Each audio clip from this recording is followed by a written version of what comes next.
తంత్ర జ్యోతిష్యం అనేటువంటి ఈ జ్యోతిష విధానంలో భాగంగా ఈరోజు మనం చెప్పుకోబోయేటువంటి ఒక కొత్త అంశము. ఇప్పటి వరకు మీరు ఎక్కడ విని ఉండరు, కానీ ఇది అందరికీ అవసరమైనటువంటి తెలుసుకోవాల్సినటువంటి విషయం అన్నమాట. ఇది అదేంటంటే కాశీ జాతకం. కాశీ జాతకం అనేది ఎవరికి ఉంటుంది? కాశీ జాతకం అంటే ఖచ్చితంగా కాశీకి వెళ్ళి రావాల్సినటువంటి జాతకం. మేము చెప్పే ఈ విధానాలు వాళ్ళ జాతకంలో ఉంటే ఆ జాతకులు ఎవరు వెళ్ళినా ఎవరు వెళ్ళి రాకపోయినా కాశీకి మాత్రం ఖచ్చితంగా వెళ్ళి రావాల్సి వస్తుంది. కనీసం సంవత్సరానికి ఒకసారి కాశీ వెళ్ళి రావాలి అనేటువంటి గ్రహ అమరిక ఆ జాతకంలో ఉంటుంది. కాబట్టి ఈ కాశీ జాతకం యొక్క వివరం మీకు ఇప్పుడు తెలియజేస్తున్నాను. మరి జాతకంలో జన్మ లగ్నంలో కానీ, చతుర్థంలో కానీ, సప్తమంలో కానీ, దశమంలో కానీ పుట్టినప్పుడు మీ జన్మ జాతకంలో లగ్న, చతుర్థ, సప్తమ, దశమ స్థానాలలో శని సంచారం ఉన్నవాళ్ళు, శని ఉండగా పుట్టిన వాళ్ళు ఖచ్చితంగా కాశీ జాతకులు అవుతారు. ఈ కాశీ జాతకులు కనీసం సంవత్సరానికి ఒకసారి కాశీ వెళ్ళి రావడం చాలా మంచిది. వీళ్లకు జాతకంలో ఆ యొక్క శని యొక్క తాకడలు తగ్గి వేగంగా ముందుకి అన్ని పనులు జరుగుతాయి. లగ్నంలో శని ఉంటే పరిస్థితి ఏంటి అంటే, శనేశ్వరుడికి మందగ్రహం అని పేరుంది. ఆయన 30 డిగ్రీలను 30 నెలలు దాటుతాడు. అంటే నెలకు 1 డిగ్రీ మాత్రమే జరుగుతాడు ఆయన. అంటే 2 సంవత్సరాల 6 నెలలు. అట్లా 12 రాసులను ఆయన పూర్తి చేయడానికి 30 సంవత్సరాలు పడుతుంది. మరి లగ్నంలో ఉన్న వాళ్ళు చాలా మందస్థితిని కలిగి ఉంటారు. నిర్ణయాలు ఆలస్యంగా తీసుకుంటారు. నష్టం జరిగిన తర్వాత జరిగినటువంటి నష్టానికి ఏ విధమైన నిర్ణయం తీసుకోవాలనో తర్వాత గుర్తొస్తుంది వీళ్ళకు.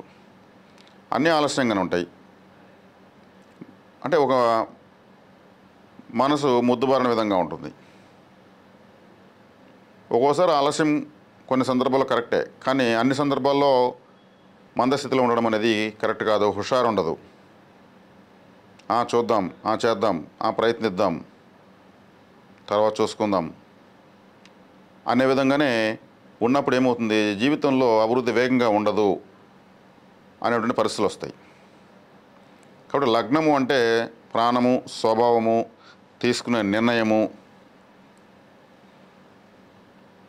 అంటే లగ్నము జన్మస్థానము అంటారు. ఆ జన్మస్థానంలో మా శనేశ్వరుడు ఉండడం వల్ల ఇప్పుడున్నటువంటి వేగవంతమైన కాలానికి పోటీపడి పోగలిగేటువంటి మనస్తత్వం ఉండదు. శనేశ్వరుడు ఏది వేగంగా ఇవ్వడు, కొద్దిగానే ఇచ్చి జీవితాన్ని నేర్పిస్తాడు. కాబట్టి కొంతమంది, అందరూ కాదు, కొంతమంది పిసనార్లు అయ్యేదని కూడా అవకాశం ఉంటుంది.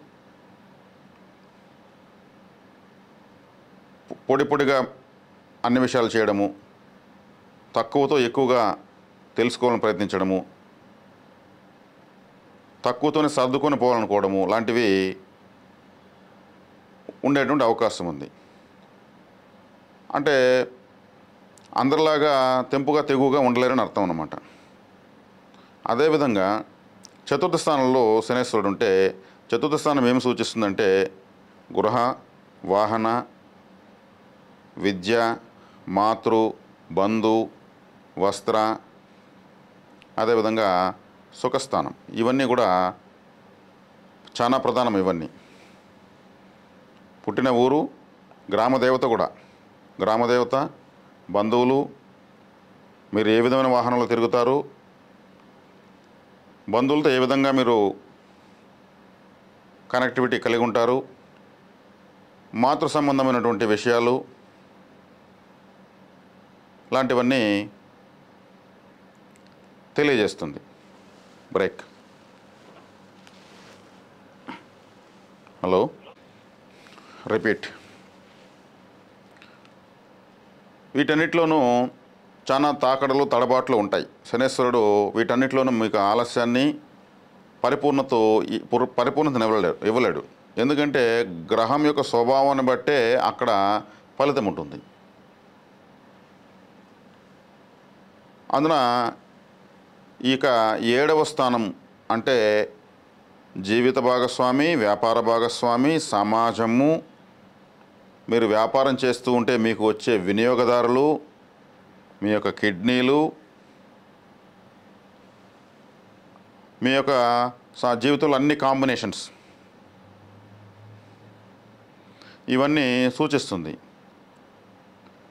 కాబట్టి ఇక్కడ జీవిత భాగస్వామి అంటే అర్ధాంగి, వ్యాపార భాగస్వామి అంటే ఇంకా ఇక్కడ అర్ధాంగి ఎట్లనో వ్యాపారంలో అక్కడ అర్ధభాగం వ్యాపార భాగస్వాములు ఉంటారు.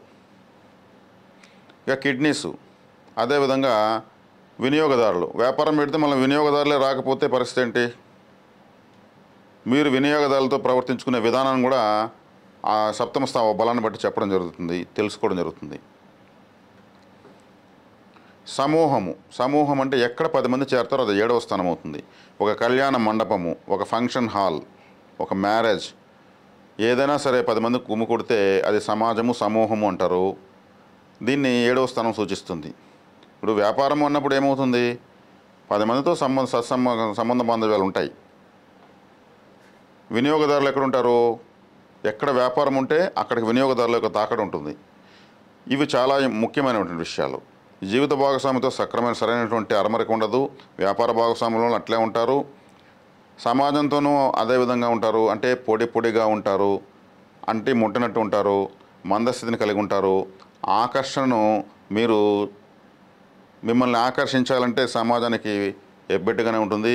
మీరు సమాజాన్ని ఆకర్షించాలన్నా సరైనటువంటి తెలివితేటలు ప్రదర్శించలేరు. అంటే ఈ విషయాలన్నీ సప్తమ స్థానంలో నేను చెప్పినటువంటి ఈ విషయాలన్నీ కుంచుకుపోతాయని అర్థం. ఇక 10వ స్థానం అంటే జీవనము, కర్మ, పదవి, అత్తగారిల్లు, ఉద్యోగము. కర్మ అంటే మరి ఇంక అది అందరూ కూడా శుభకర్మ లేదా అశుభకర్మ ఏదో కర్మ కలిగే ఉంటారు. కర్మ అంటే పని, మనం ఏం చేసి జీవనం సాగిస్తామనేది. మరి ఇంత ప్రధానమైనటువంటి స్థానం అన్నమాట 10వ స్థానం అంటే. మీ యొక్క పాదాలు మోకాళ్ళ నుంచి కింద వరకు 10వ స్థానం వస్తుంది. మరి ఈ స్థానంలో శనేశ్వరుడు ఉంటే మీరు ప్రయత్నించి ఎక్కడికైనా వెళితే, అంటే పాదాలన్నాను కాబట్టి వేగంగా పనులు కావాలి కదా మరి. కాబట్టి ఇంత ముఖ్యమైనటువంటి స్థానాలు ఇవి, కేంద్రాలు అంటారు. లగ్నము, చతుర్థము, సప్తమము, దశమము, ఈ 4 స్థానాల్లో పుట్టుకతోనే శనేశ్వరుడు సంచరిస్తున్నప్పుడు ఎవరైనా పుడితే ఈ 4 అంటే 4 స్థానాలు కదా, ఏదైనా ఒక స్థానం, 1వ స్థానంలో కానీ అంటే లగ్నంలో కానీ, చతుర్థంలో కానీ, 7వ స్థానంలో కానీ, 10వ స్థానంలో కానీ శనేశ్వరుడు ఉండగా పుట్టిన వాళ్ళకు ఖచ్చితంగా ఇది కాశీ జాతకం అని మేము తంత్ర జ్యోతిషంలో చెప్పడం జరుగుతూ ఉంది. వీళ్ళు ఖచ్చితంగా కనీసం సంవత్సరానికి ఒకసారి కాశీ వెళ్ళి రావడం ఉత్తమం, అత్యుత్తమం. కాశీకే ఎందుకు వెళ్ళాలంటే అది మహాశ్మశానం, విశ్వనాథుడు, విశాలాక్షి అమ్మవారు, అన్నపూర్ణేశ్వర అమ్మవారు, గంగా నది, అదేవిధంగా సమస్త దేవతలు అక్కడ నిలిచి ఉన్నారు. క్షేత్రపాలకుడైనటువంటి కాలభైరవుడు అక్కడే ఉన్నాడు. కాబట్టి కాశీకి వెళ్తే మొట్టమొదటి కాలభైరవ దర్శనం చేసుకున్న తర్వాతనే మీరు ఇక ఏ పనైనా చేయాలి. ఆ కాలభైరవుడే ఈ శని భగవానుల వారికి గురువు. అత్యంత ఉత్కృష్టమైనటువంటి శనేశ్వరునికి గురువు కాలభైరవుడు. కాబట్టి కాలభైరవ దర్శనం చేసుకుంటే మనకు ఈ యొక్క చెప్పినటువంటి 1, 4, 7, 10 స్థానాల్లో శనిస్థితమైనటువంటి జాతకానికి వేగము పెరుగుతుంది. కాబట్టి కాశీ దర్శనం సంవత్సరానికి ఒకసారి కనీసం వెళ్ళొస్తే మంచిది. అవకాశం ఉన్న 2 సార్లు వెళ్ళొస్తే మంచిది. మరి కాశీ వెళ్ళి రావాలంటే ఖర్చుతో కూడుకున్న పని, అందరూ వెళ్ళలేరు. అందరికీ సాధ్యం కాదు. ఎందుకంటే డబ్బుతో కూడుకున్న పని. చక్కగా మీరేమో చెప్పేశారండి కాశీకి వెళ్ళడమని మీరు చెప్పడం చాలా సులభం అయిపోయింది. వెళ్ళి రావాలంటే అది ఎవరిస్తారు డబ్బులు, మీరేమైనా ఇస్తారని కూడా అనుకోవచ్చు మీరు. స్థితి ఉన్న వాళ్ళు వెళ్ళొచ్చు, వెళ్ళి రావచ్చు. స్థితి లేని వాళ్ళ పరిస్థితి ఏంటి? అందరూ బతకాలి కదా, అందరికీ గ్రహానుకూలతలు కావాలి కదా. కాబట్టి కాశీ అంటే మహాశ్మశానం అని చెప్పాను. శ్మశానంలో రుద్రుడు, కాళీ తదితరాది దశమహా విద్యలు, ధూమ్రవారాహి అంటే పొగ రూపంలో ఒక శవం కాలుతూ ఉంటే ఆ లేచే పొగలో ధూమ్రవారాహి ఉంటుంది, పొగ రూపంలో ఉంటుంది ఆమె. బేతాళుడు, భైరవుడు ఇత్యాది మహాశక్తివంతమైన దేవతల నిలయం శ్మశానమని మనకు పూర్వ గ్రంథాలు, పురాణాలు, పెద్దలు ఎంతోమంది తెలియజేశారు. కాబట్టి మీ ఊరిలోనే ఒక శ్మశానం ఉంది. మీ ఊరి శ్మశానమే మీకు కాశీ. ప్రతి ఊరికి ఒక కాశీ ఉంది, అదే ఆ ఊరి యొక్క శ్మశానము. ఇది సత్యము. కాబట్టి మీరు నెలకు ఒకసారి వెళ్ళి శ్మశాన సేవ చేయొచ్చు. పవిత్రమైనటువంటి దృక్పథంతో మీకు కాశీ జాతకం అరమరకు ఉన్న వాళ్ళు మీ ఊరు శ్మశానంలో వెళ్ళి మీరు సేవ చేయొచ్చు. ఏం చేయాలి అక్కడ సేవ? అక్కడ ఏదన్నా శుభ్రత చేయొచ్చు. అక్కడ ఏదైనా ఎవరైనా శవాన్ని తీసుకొస్తే దాన్ని పట్టడము, వాళ్ళకి సహాయం చేయడము, ఆ శవ కార్యక్రమం పూర్తయ్యే వరకు వాళ్ళకి సహకరించడము చేయొచ్చు. మీ ఊర్లో మీరు శ్మశానంలో వెళ్ళి ఆ సేవ చేయాలంటే మీరు ఇబ్బంది పడేట్టుకుంటే చక్కగా మీ ఊరి నుంచి ఒక 50 కిలోమీటర్లు 100 కిలోమీటర్ దూరంలో మంచి పట్టణాలు ఉంటాయి. ఆ పట్టణాల్లో వెళ్తే హిందూ శ్మశాన వాటికలు అని బోర్డు రాసి ఉంటుంది. అక్కడ పర్మనెంట్గా పనిచేసేటువంటి కార్మికులు ఉంటారు. వాళ్ళు అక్కడే రాత్రింబవళ్ళు ఉంటారు, అక్కడే పనుకొని అక్కడే తింటూ ఉంటారు. ఎవరైనా శవాన్ని తీసుకొస్తే దానికి కావాల్సినటువంటి కార్యక్రమాలు వాళ్ళ వంతుగా వాళ్ళ సైడ్ నుంచి ఏం చేయాలో అన్నీ చేస్తూ ఉంటారు వాళ్ళు. అక్కడ మంచి చెట్లు, నీటి వసతి, ఇంకా వచ్చిన వాళ్ళు స్నానాలు చేయడానికి ఏదైనా కడుక్కోవడానికి కుళాయిలు లాంటివి కూడా ఉంటాయి. వాళ్ళని అడగచ్చు, అయ్యా మాకు ఈ విధంగా మాకు శ్మశాన సేవ చేస్తే మంచిదని మా జాతకులు చెప్పారు, మేము ఒకరోజు ఇక్కడ ఉండాలి, మీరు ఏదైనా పని ఉంటే మీ పని మాకు చెప్పండి, మేము చేస్తామంటే హ్యాపీగా వాళ్ళు చేసుకోండి, అయ్యా మంచిది ఇది అని వాళ్ళు కూడా సహకరిస్తారు. మీరు పని చేస్తామంటే వాళ్ళు ఏమి ఇబ్బంది ఏం లేదు, హ్యాపీగా వాళ్ళకైనా కూడా మీరు ఏదో మీకు తోచిన శక్తి కొలది ఏదైనా ఇవ్వచ్చు. ఇట్లా మూడో కంటికి తెలియకుండా మీరు వెళ్ళి చేసేసి రావచ్చు. ఇదేంటండి కొత్తగా చెప్తున్నారు, కాశీ జాతకం అన్నారు, 1, 4, 7, 10 స్థానాల శనేశ్వరుడు ఉంటే ఇలా చేయమంటున్నారు, ఇప్పటివరకు మేము వినలేదంటే అందుకే మొదటే చెప్పానండి, ఇప్పటివరకు ఎవరు చెప్పి ఉండరు, ఇది సత్యం అని కూడా చెప్పాను. మరి ఫలితం చాలా వేగంగా ఉంటుంది. హరిశ్చంద్రుల వారు తన యొక్క రాజ్యాన్ని, భార్యను, బిడ్డలను, సమస్తాన్ని పోగొట్టుకొని చివరగా ఆయన శ్మశాన సేవ చేస్తేనే తిరిగి రాజ్యం ఆయనకు వచ్చింది. హరిశ్చంద్ర ఘాట్ కాశీలోనే ఉంది. ఆయన శ్మశాన సేవ చేసినప్పుడే ఆయన తిరిగి మొత్తం ఆయన ఏదైతే ఆయన నుంచి వెళ్ళిపోయో అన్నీ ఆయనకు వచ్చేస్తాయి. భార్య, బిడ్డలు, సామ్రాజ్యము, కీర్తి, ప్రతిష్ట, చరిత్రలో శాశ్వతంగా నిలిచిపోయేటువంటి ఒక మహా ప్రతిష్ట ఆయనకు వచ్చేసింది. హరిశ్చంద్రుల వారే మనకు ఆదర్శం. ఒక మహా చక్రవర్తి శ్మశానానికి వెళ్ళిన తర్వాతనే సమస్తం పోగొట్టుకొని, ఎవరైనా వెళ్ళాల్సిన శ్మశానానికే. చివరికి శ్మశానము కూడా దొరకలేదంటే దాని దుర్భరమైనటువంటి చావు కానీ జన్మ కానీ ఇంకొకటి ఉండదు. కొంతమంది ప్రవాహాల్లో కొట్టుకొని పోతూ ఉంటారు, వాళ్ళని అనకూడదు కానీ చూస్తూ ఉంటాము. కాబట్టి ఈ శ్మశాన సేవ అనేది చాలా శక్తివంతమైనది, చాలా పవిత్రమైనది. ఏ మతస్థులైనా వారి యొక్క శ్మశాన వాటికలకు చనిపోయిన తర్వాత వెళ్ళాల్సిందే. వాళ్ళకి అది పవిత్రమైన ప్రదేశమే. అక్కడ ఆత్మలు ఉంటాయి, దయ్యాలు ఉంటాయి, భూతాలు ఉంటాయి అంటే ఉంటాయి. అవి అక్కడ ఉండాలి కాబట్టి అక్కడ ఉంటాయి, వాటి యొక్క ప్రదేశం అదే. అంతేగాని మన సభ్య సమాజంలో ఉండవు కదా.